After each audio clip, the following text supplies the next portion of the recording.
It's another beautiful Saturday morning sa inyong lahat mga kapuso, kaya rise and shine dahil it's Pinoy MD time.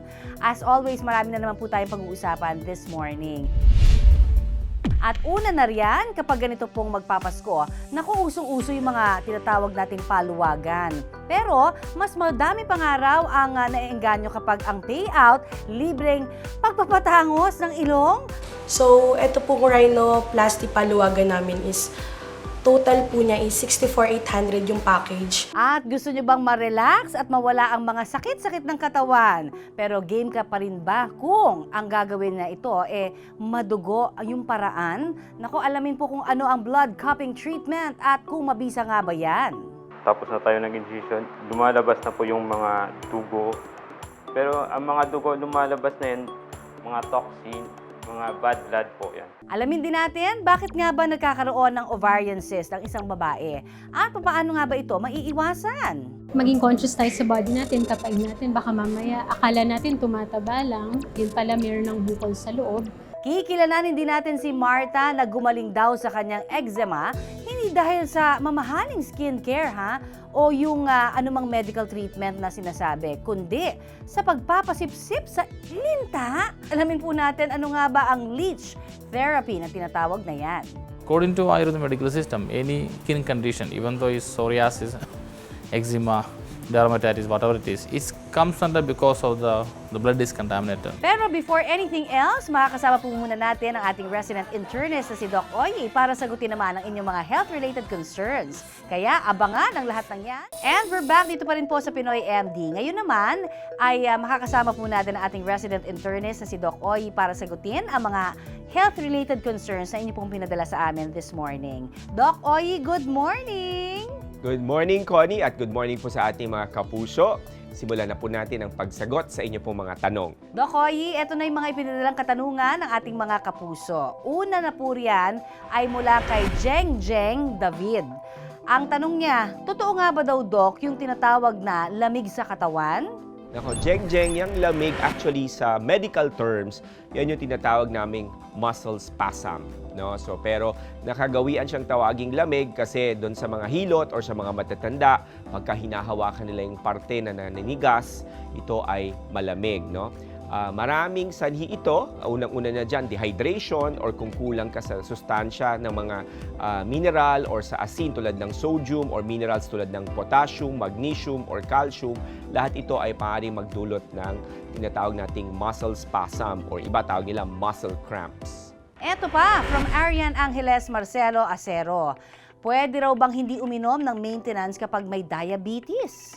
Marcelo, alam mo ngayon, meron na tayong diagnosis o pangalan na tinatawag na diabetes in remission, no, according to the World Health Organization, no, na kung saan maaari talagang makontrol ang asukal, lalong-lalo na kung ikaw ay merong intervention patungkol sa iyong lifestyle. Numero uno na sa iyong pagkain, sa iyong exercise o paggalaw, at even sa pagtulog, no, ang sleep disruption or deficiency ay maaari rin makakontribute kung bakit diabetes ay mangyayari sa isang tao. Yes, pwede nang in a way ma-reverse ang diabetes or ma-achieve ang control ng asukal kung meron kang sapat na lifestyle intervention.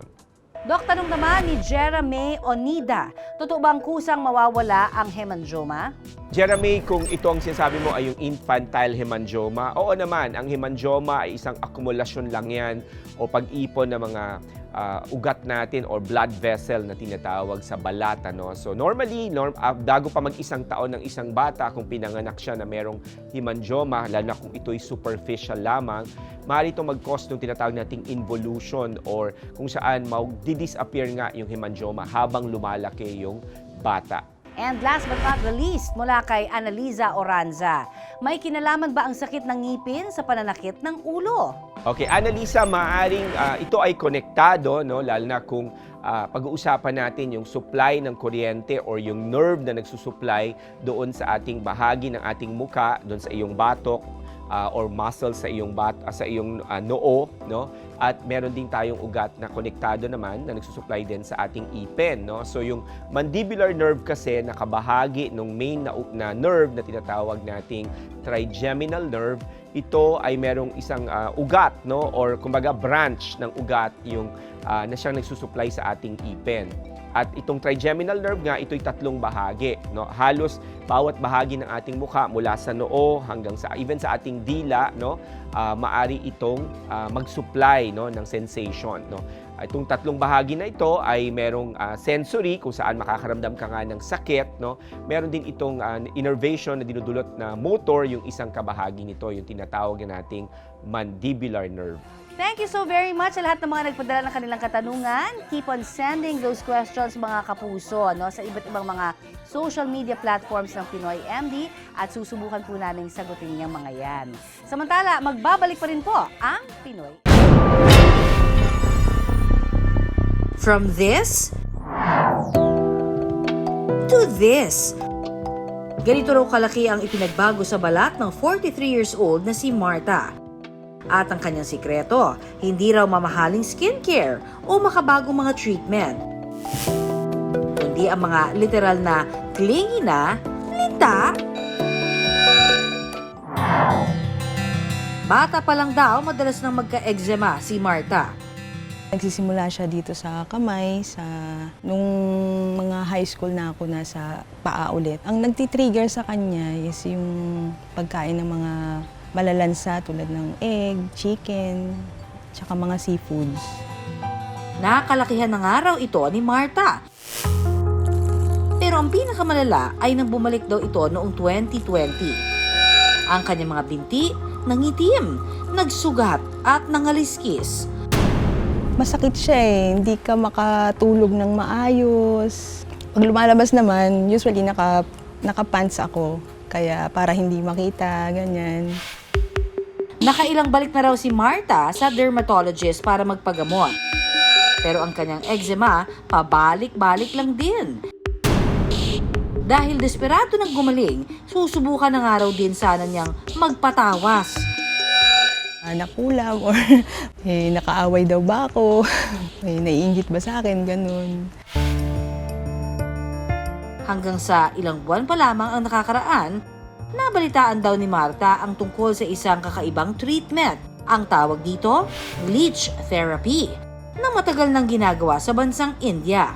According to Ayurveda medical system, any skin condition, even though it's psoriasis, eczema, dermatitis, whatever it is, it comes under because of the blood is contaminated. The leech therapy focusing on detoxifying, purifying the contaminated blood out from the body. Kung tutuusin, hindi ba tayo mga Pilipino may tradisyonal na paraan ng panggagamot? Ang bansang India, mayroon din ito ng mga tinatawag na Ayurveda. Galing po ito sa salitang Indian na Ayur o ang ibig sabihin ay life at Veda na nangangahulugan naman ng science. Ilang libong taon na nila itong ginagawa at isa po nga sa pamamaraan ng Ayurveda ang leech therapy. May mga klase raw ng linta na makamandag at mayroon din namang mga linta na wala raw lason, gaya ng ginagamit sa leech therapy. Pinakakapit ang linta sa parte ng balat na may sugat para raw sipsipin ang dugo na may toxin. Epektibo umano ito sa mga may skin disease katulad ni Marta. At pati na rin daw sa varicose veins. It is under the guidance of a doctor. There's a science behind that, and it is nothing new. Actually, it is practiced more than 4,000, 5,000 years in India. Hinahayaan ang linta na kumapit sa balat sa loob ng hanggang 1 oras. Depende sa kung gaano kalala ang kaso ng pasyente. At makalipas ang 4 na session, ang laki na ng ipinagbago ng balat ni Marta. Natuyo na ang mga sugat at wala na rin ang pangingitim. Nung nag-leech therapy ako, talagang unti-unti nakita ko kung paano siya tumuyo. Yun lang, matagal nga lang siya pero naging maayos naman yung paggaling niya.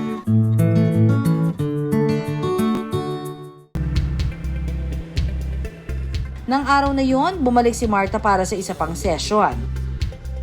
May maliit pa kasi siyang eczema sa bandang paa. This is the tail. This is the head. This is the head part. So when we do, hold the tail part and we have to let them suck with them.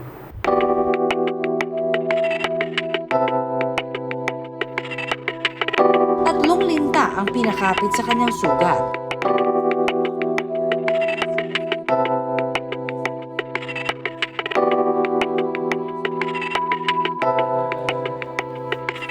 Kapansin-pansin na habang tumatagal, ang kanina'y gahibla lang na mga linta, unti-unti nang tumataba dahil sa nasisip-sip nitong dugo.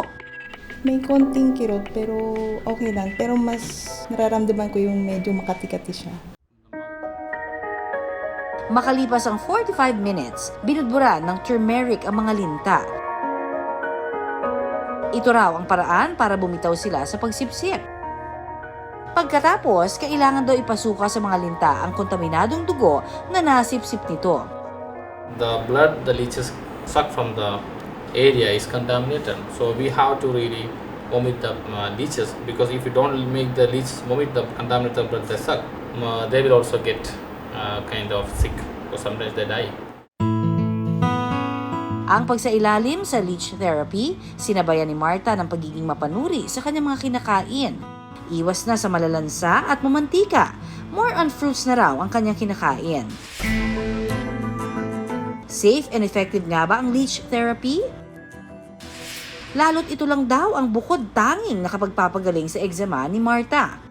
Sa case na to, case ng isang severe na eczema, nakatulong sa kanya yung leech therapy dahil meron itong antibacterial at anti-inflammatory properties. Nakakatulong din para mag-improve yung blood flow sa isang area. Pag ikaw ay may mga conditions like mga blood disorders, hindi ka pwede for leech therapy. Kung may severe na mga reactions ka, allergic reactions, hindi ka rin papayagan. At itong leech therapy ay ginagawa lang nila sa adults, so 18 years old and above. Yung ibang safety precautions din, maari rin na magkaroon ng possible na maliit na sugat doon sa mga kinakagatan ng leech. At ito ay maaring magbigay ng inflammation, ng bacterial infection. Yung iba, hindi agad nagsastop yung bleeding. At meron ding ibang cases na yung mga tao ay nagkakaroon ng allergic reaction mismo doon sa secretion noong leech. O ayan mga kapuso, wala naman daw masamang sumubok sa mga tradisyonal na pamamaraan. Pero sa oras na magdulot ito ng hindi magandang epekto, makabubuting itigil na at magpakonsulta sa inyong pinagkakatiwalaang eksperto. 4 na buwan nang hindi dinadatnan, nakaumbok ang tiyan na tila lumalaki. Pero wala akong isip na mababuntis ako. Hindi ako sexually active. hindi pala sanggol ang iyong nasa tiyan? Pinaka-worry ko lang talaga is kung mayroong problem yung ovary ko.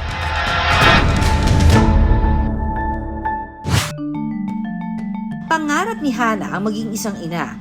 In the future, syempre, kung ikakasal ako, syempre gusto ko rin magka-family of my own. Kaya nang minsang hindi dinatnan, napaisip daw siya. Yung irregularities ng menstruation ko, minsan tumatagal ng 4 months, 3 months, walang dumarating. Ang pangarap, napalitan ng pangamba at pagtataka. Paano kasi siya mabubuntis kung hindi naman siya nakikipagtalik? Mga sisters ko lang yung nagsabi sa akin, oy, iba na yan, 4 months ka nang walang mens, magpa-check up ka na. Nang magpa-ultrasound, Nung nagpa-check up ako, nagpa-ultrasound, they discovered na meron ngang teratoma, which is yung dermoid cyst sa ovary ko. imbis na may mabuong sanggol, bukol ang tumubo sa kanyang ovaryo. Infected na yung ovary, so there's no choice but to remove it. Nakitaan ng dermoid cyst si Hannah sa kanyang kaliwang ovaryo. 3 germ layers yung nagpo-form sa kanya. So kapag yung dermoid cyst na tinatawag, siya yung benign or non-cancerous, mature yung nabubo. So ang nakikita natin is hair, teeth, actually may mga ngipin yun, may skin, ganun. Tapos sebum or sebaceous glands. Tinatawag siyang primordial cells. Magdi-differentiate sila eventually into different types of body parts, like mature parts na katulad ng hair. Hindi lang sila nag-stay as small cells. Inborn daw ang dermoid cysts. Ibig sabihin, simula maipanganak ang isang babae, nasa ovaryo na niya ito. Pero mabagal ang paglaki nito. Since inborn siya, hindi siya na hindi siya caused by lifestyle, yung dermoid cyst. Talagang slowly growing lang talaga siya. It's a sign na benign yung cyst. Unlike kung kunwari hindi siya well-formed na mga ganong bagay. Most likely kasi cancerous yun.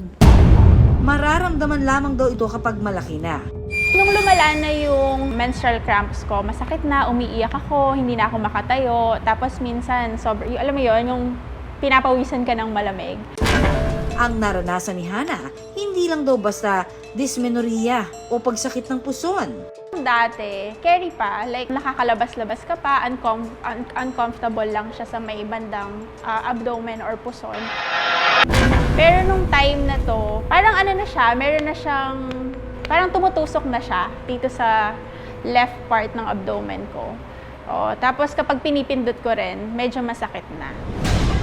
Minsan kasi ano na siya, emergency na pag na-feel ng patients. So abdominal pain, yun pa rin yung first.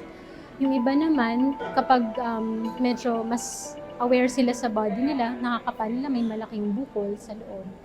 Mas madalas ito sa mga edad 13 pataas. Nagsistimulate ng release ng hormones sa body. So kung mas bata, mas active yun. Siyempre kapag menopause na, natitigil na yung mga ganung hormones. Nagsimulang mangamba si Hana dahil maaaring cancerous ang cyst sa ovary. Unang-una kong tinanong sa doctor, Doc, possible ba na mag-turn out siya into a cancerous cyst? Sabi niya naman, fortunately, ang mga dermoid cysts, mga 1% lang. Okay, yung percentage na maging cancerous siya. Okay, visually. Kinailangang operahan si Hana. Ang nakuhang cyst sa kaliwang ovaryo niya may laki na 8.5 centimeters. Pero, kailangang tanggalin din ang kaliwang ovaryo ni Hana dahil sa impeksyon. Yun yung wino-worry ko. Paano? Less chances ba na mabuntis kung tatanggalin yung left ovary and kung pwede i-save pa? Sabi ng doktor, hindi, kailangan na daw siyang tanggalin. Okay na raw sana na matanggal ang cyst ni Hana. After ng operation, ayan, sa wakas, wala na yung cyst ko, parang mas magiging comfortable na yung paggalaw ko. Every time magkaka-menstruation, darating yung menstruation ko, hindi na ganun kasakit, hindi na siya ganun ka-severe. Tapos, nawala din yung feeling of bloatedness. Pero matapos ang 6 na buwan, After 6 months, bumalik ako. ang cysts hindi raw dapat kinatatakutan dahil mayroong mga cysts na physiologic o kusang nawawala. Ang cysts hindi naman daw nakukuha sa kinakain at lifestyle. Pero gayon pa man, umiwas dapat sa mga carcinogenic foods gaya po ng may mga preservatives, mga dilata at mga sunog-sunog na parte po ng inihaw. Bawal yan. Kaya ikaw ingat-ingat rin daw. And then, 6 months lang yun meron ulit yung right ovary ko. Ang kanang ovaryo naman ni Hana ang nakitaan ng cyst. Maliit pa lang siya that time. So, ang maganda ngayon, parang mape-prepare ko yung sarili ko. Kasi since maliit pa lang siya, pwede namang hindi patanggalin. Kahit karaniwang mabagal ang paglaki ng ganitong uri ng cyst, sa kaso ni Hana, tila doble ang bilis ng paglaki nito. Pagbalik ko, exactly after a year, bigla, lumabos siya ng 8 cm. So, na-shock din yung doctor ko. Sabi niya, hala, ba't ang laki-laki na agad? Ganyan. So, in this case, kailangan na natin siyang tanggalin. Sumailalim si Hana sa laparoscopic surgery o yung surgical procedure kung saan hindi na kailangan gumawa ng malaking hiwa sa balat ng pasyente. Nung nalaman kong kailangan ko ulit maoperahan for the second one, sobrang parang nanghina na naman ako. Hala, ayan na naman, dadaanan ko na naman yung operasyon. Mako-confine na naman ako, matutusukan. Kung mapapansin nyo, ito yung pinaka-difference ng sizes nila. So, ganyan yung mga cyst na nahanap nila sa mga ovaries ko. Noong 2018, ganito kalaki yung inalis sa akin kasama ng left ovary ko na tinanggal. So, ito, sobrang sakit na nito. Talagang menstrual cramps. Tapos ito naman yung pinaka-recent, yung sa right ovary ko. Ito naman yung pinaka-worry namin dito kasi nag-twist siya. Payo ni Doc, regular na magpakonsulta sa doktor. Maging conscious tayo sa body natin, kapain natin, baka mamaya akala natin tumataba lang, yun pala meron ng bukol sa loob. Have a regular check-up with your OBGYN. Trust your instinct. Kung alam mong merong problema, don't hesitate to visit your OB at huwag kang matakot. Mas nakakatakot kung hindi natin alam, di ba? Para at least alam natin kung anong gagawin natin. Sa ngayon ay patuloy na nagpapagaling si Hannah mula sa mga operasyon. For now, siguro I can say na healed ako, pero may potential pa rin siya na bumalik. And ang pinakamaganda sigurong gawin ngayon, magplano, and since I'm fully aware na of what's happening, mga symptoms, so mas alert ako sa pwedeng anong mangyari and dapat na gawin. Sabi niya, meron pa namang right ovary, so meron ka pang chance na magbuntis in the future. For the pahinga at relaxation, masahe at hilot ang solusyon. Iwas init ulo na, iwas high blood pa. At ang tila secret ingredient daw, dugo.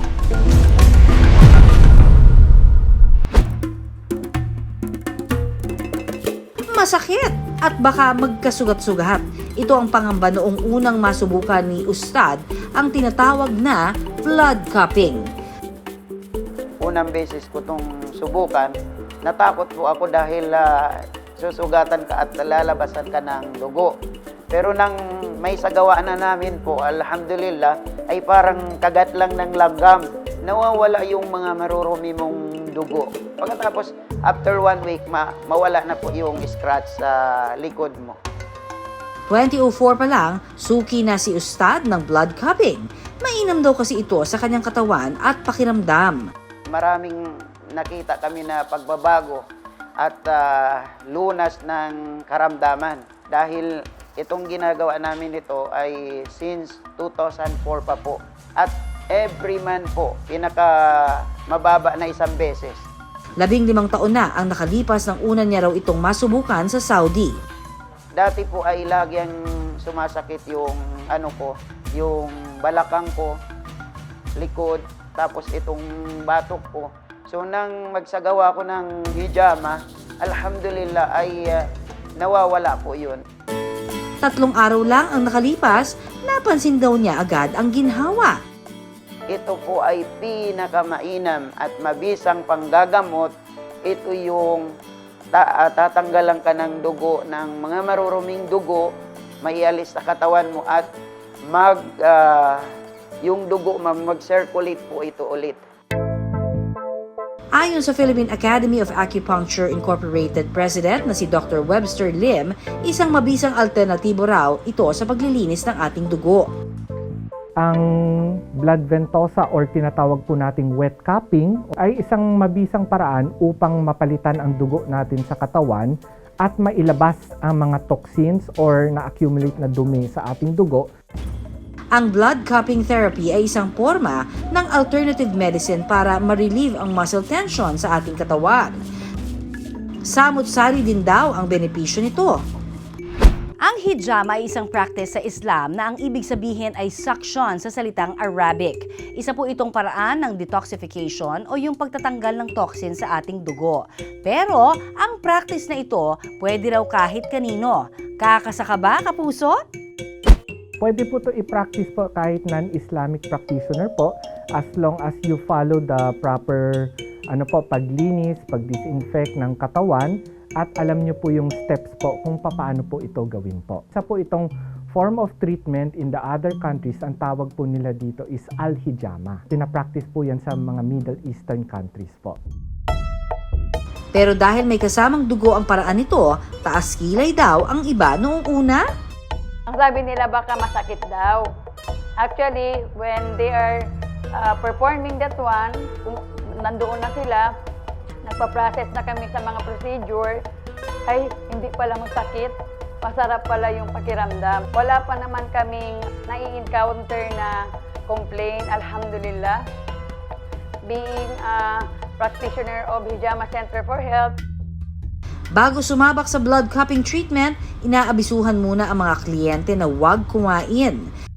dapat ang isang client ay maliligo, mag-cleansing. Before 3 hours, hindi na po tayo pwedeng kumain. Mas mainam din if they are prepared, uminom sila ng calamansi juice or lemon juice. Sa blood cupping, sadyang ginagawa ang hiwa sa katawan upang lumabas ang dugo. Tsaka ito papatungan ng glass cups o vacuum cups. Ang benepisyo po niya sa katawan natin ay unang-una, matatanggal po ang mga dumi at bara sa ating katawan sa pamamagitan ng paglalabas ng mga maduduming dugo at gaganda ang sirkulasyon nito. Tinutulungan din nito ang katawan na na maglinis ng ating mga ugat kung saan nandun po yung mga madudumi nating dugo, at pag nalinis po ito, ang ating katawan gagawa po siya ng bagong dugo para mas gumanda po yung sirkulasyon sa katawan po. Tinutulungan din daw nito ang ating katawan na maglinis ng mga ugat kung nasaan ang maruruming dugo. Madugo man ang laman, minabalik-balikan daw ito ni Ustad. Una muna, lalagyan ng massage oil ang bahagi ng katawan para iwas sakit kapag inilagay na ang glass cups.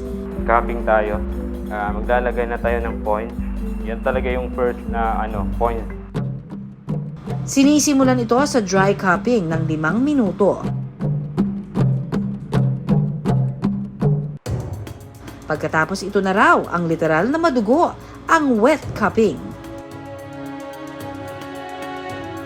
Yan, tapos na tayo ng incision. Lumalabas na po yung mga dugo. Pero ang mga dugo lumalabas na yan, mga toxin, mga bad blood po yan.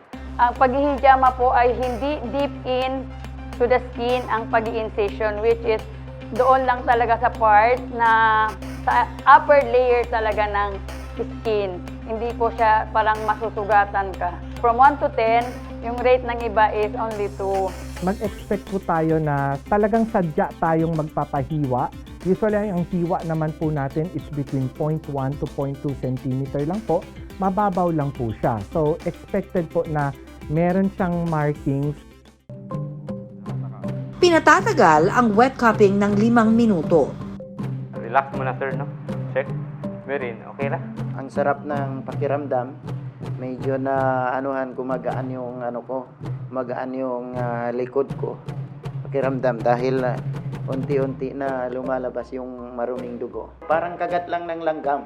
Ngayon, alisin na natin yung dugo. Mga bad blood po, ha?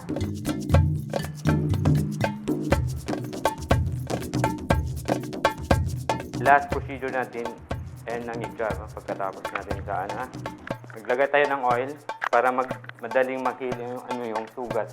Kung balak nyo pong gumawa nito, pinaka-importante, open-minded tayo sa ganitong klaseng treatment. Pangalawa, siguraduhin yung katawan natin ay medyo malusog in terms of sapat ang dugo natin sa katawan. Kinakailangan din na ipahinga ang katawan ng 1 buong araw matapos ito. Ina-advise natin after magpa-blood ventosa or wet cupping, iwasan muna maligo for 24 hours. Iwasan din mag-ensayo ng mabigat dahil magpapawis. Inom ng maraming tubig, kumain ng masustansyang mga gulay. Do your research, siguraduhin na ang pupuntahan nyo po ay bihasa sa ganitong mga klaseng procedures po. Alam pong ginagawa. Pag susubok po kayo sa araw na ito, make sure na hindi po kayo nahihilo or nanghihina po. Pag gumagawa po ng treatment, keep an open mind and please do feel relaxed po. Sa bigat ng trabaho ng ating mga pinagdaraanan, deserve natin ang anumang makapagpapagaan ng pakiramdam. Basta siguraduhin profesional ang gagawa para ligtas ito at makapaghatid ng ginhawa. Tara, kape tayo at magkwentuhan. Baka kasi gusto mong sumali sa paluwagan. Pero ang sahod, imbis na pera, libreng pampatangos ng ilong. May lahing Espanyol daw ang pamilya ng 33 years old na si Bon. Kaya naman natural daw na may pagkamatangos ang kanilang ilong. Pero pagdating daw sa kanya, anyari. Ako kasi naiiba yung ilong. Okay naman sana yung bridge, pero yung dulo kasi medyo malaki siya. hindi naman daw umabot sa punto na nabubuli o napipintasan si Bon. Pero sa paglipas ng mga taon, hindi raw nawala sa isip niya ang pagpapatangos ng ilong. Hanggang sa nung isang buwan lang, itinuloy na nga ni Bon ang pagpapa-rhinoplasty. At ang resulta,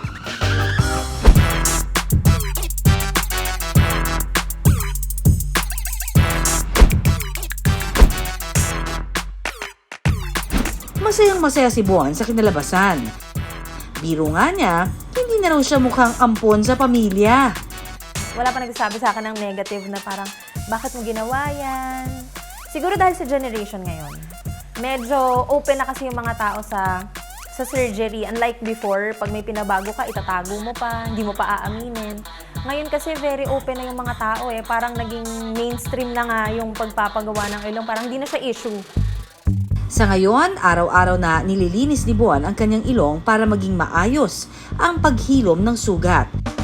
Tipid-tipid din muna sa pagngiti dahil medyo kumikirot pa raw kapag nababatak.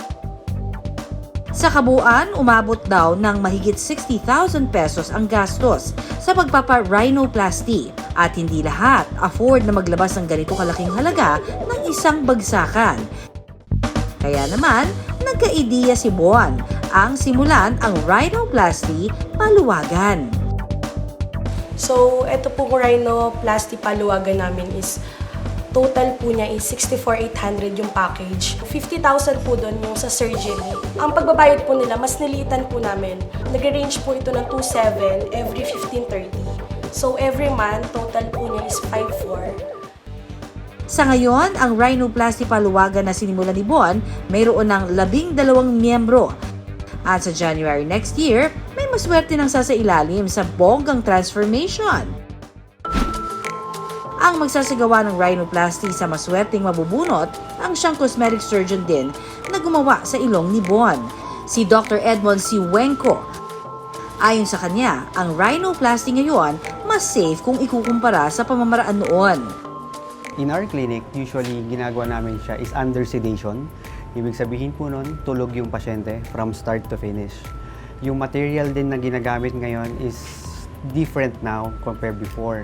Yung material before, ang ginagamit is silicone implant. Ngayon, ang ginagamit na is yung tinatawag namin Gore-Tex implant.